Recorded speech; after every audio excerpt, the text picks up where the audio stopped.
సభ ఆషామాషి సభ కాదు. ఈ సభ పరిపాలనకు సంబంధించిన సభనే కాదు, భవిష్యత్ ప్రణాళికలను రచించుకొని తెలంగాణ రాష్ట్రం 4 కోట్ల ప్రజలు ఏ దిశగా ఏ వైపున రాబోయే శాసనసభ ఎన్నికల్లో తీర్పు ఇయ్యబోతున్నారో మిమ్మల్ని అందరినీ చూసిన తర్వాత నాకు అర్థమయ్యింది. చాలామంది మీడియా మిత్రులు ఈడ ఉండొచ్చు, లేదా హైదరాబాద్ నగరంలో ఉండి చూస్తున్న మీడియా మిత్రులకు నేను ఒక అంశాన్ని గుర్తు చేయదలుచుకున్నా. ఆనాడు జూలై 2023 నాడు ఖమ్మంలో రాహుల్ గాంధీ గారి బహిరంగ సభ, భట్టి గారి పాదయాత్ర ముగింపు, మిత్రుడు పొంగులేటి గారి కాంగ్రెస్ పార్టీలో చేరిక సభ తరువాత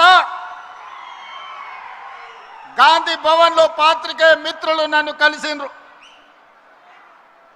వాళ్ళతో చర్చాగోష్ఠి జరిగినప్పుడు కాంగ్రెస్ పార్టీకి ఉప ఎన్నికల్లో డిపాజిట్లు రావడం లేదు, భారతీయ జనతా పార్టీ వేగంగా వస్తుంది, బీఆర్ఎస్ కేసీఆర్ మాయ మాటలు మూటలతో ఎన్నికలకు వస్తున్నాడు, ఆ మాయ మాటలకు బీఆర్ఎస్ ఎన్నికల్లో పెట్టే మూటలను మీరు ఎట్లా తట్టుకొని ఎన్నికల్లో మీరు గెలుస్తారని నన్ను అడిగాను. ఆనాడు నేను ఒక్క మాట స్పష్టంగా చెప్పినా, చెబితే గుర్తుండదని పెద్దలు ఒక మాట చెప్పిండ్రు, సౌ బక్నా ఏక్ లిఖ్నా అని. ఆ మీడియా మిత్రులకు నేను ఒక మాట చెప్పిన, మీరు కాగితం తీసుకొని రాయండి, సీల్డ్ కవర్లో పెట్టండి, డిసెంబర్ ఎన్నికల తర్వాత ఫలితాలు వచ్చినప్పుడు నేను చెప్పింది నిజమా కాదా తెరిచి చూడండి.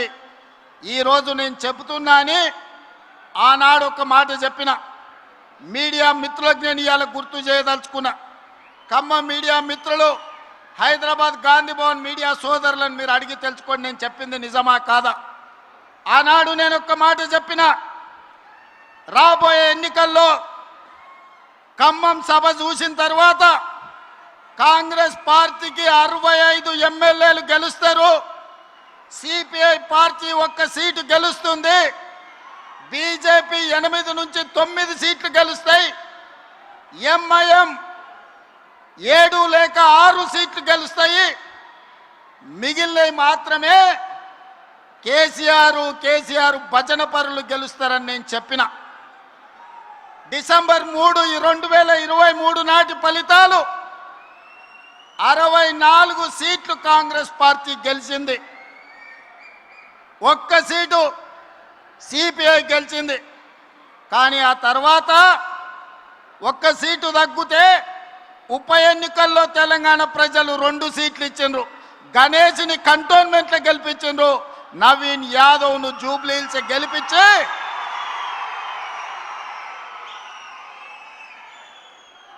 64 సీట్లను 66 సీట్లు చేసిరు. ఆనాడు నేను చెప్పిన జోస్యం, ఆ తర్వాత పార్లమెంట్ ఎన్నికలు వచ్చినప్పుడు సూటిగా చేవెళ్ళ గడ్డ మీద నుంచి సవాలు విసిరిన, కేసీఆర్ రాసి పెట్టుకో, పార్లమెంట్ ఎన్నికల్లో నీకు గుండు సున్నా, నీకు పంగనామాలు పెట్టిస్తే తెలంగాణ ప్రజలతోనని. పార్లమెంట్ ఎన్నికల్లో చెప్పింది చేసినాం, బీఆర్ఎస్ కు గుండు సున్నా ఇప్పించినాం తెలంగాణ ప్రజలతోటి. సర్పంచ్ ఎన్నికల్లో 2/3 మెజారిటీ గెలుస్తామని చెప్పినాం. మున్సిపల్ ఎన్నికల్లో 85-90% గెలుస్తామని చెప్పినాం.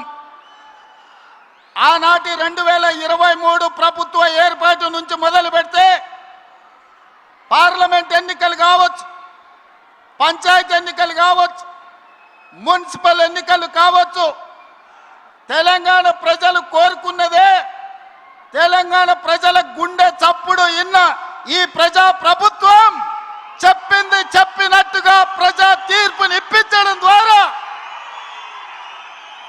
పాపాల బైరోడుని ఫామ్ హౌస్లో బంధించినాం. ఇక ఈ పశుపతికి విముక్తి లేదు, పాపాల భైరవుడు ఫామ్ హౌస్లోనే బందీ అవుతాడని చెప్పిన మా నాడు. ఇవాళ మీడియా మిత్రులారా రాసుకోండి. ఖమ్మం జిల్లా చింతకాని మండలం వేదికగా లక్షలాది మంది ఖమ్మం బిడ్డల సాక్షిగా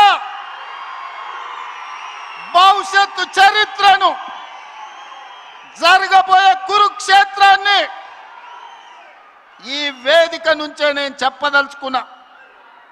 కౌరవ వంశాన్ని సర్వం తెలంగాణ గడ్డ మీద నుంచి తొలగించే వరకు, కౌరవ వంశం అంటే కల్వకుంట్ల కుటుంబం. ఈ కల్వకుంట్ల కుటుంబాన్ని తెలంగాణ గడ్డ మీద రాజకీయ ముఖ చిత్రం నుంచి పాతాళానికి తొక్కే వరకు కాంగ్రెస్ పార్టీ కార్యకర్తలు విశ్రమించరు, ఒక్క క్షణము రెస్ట్ తీసుకోరు అని నేను మాట ఇస్తున్నాను.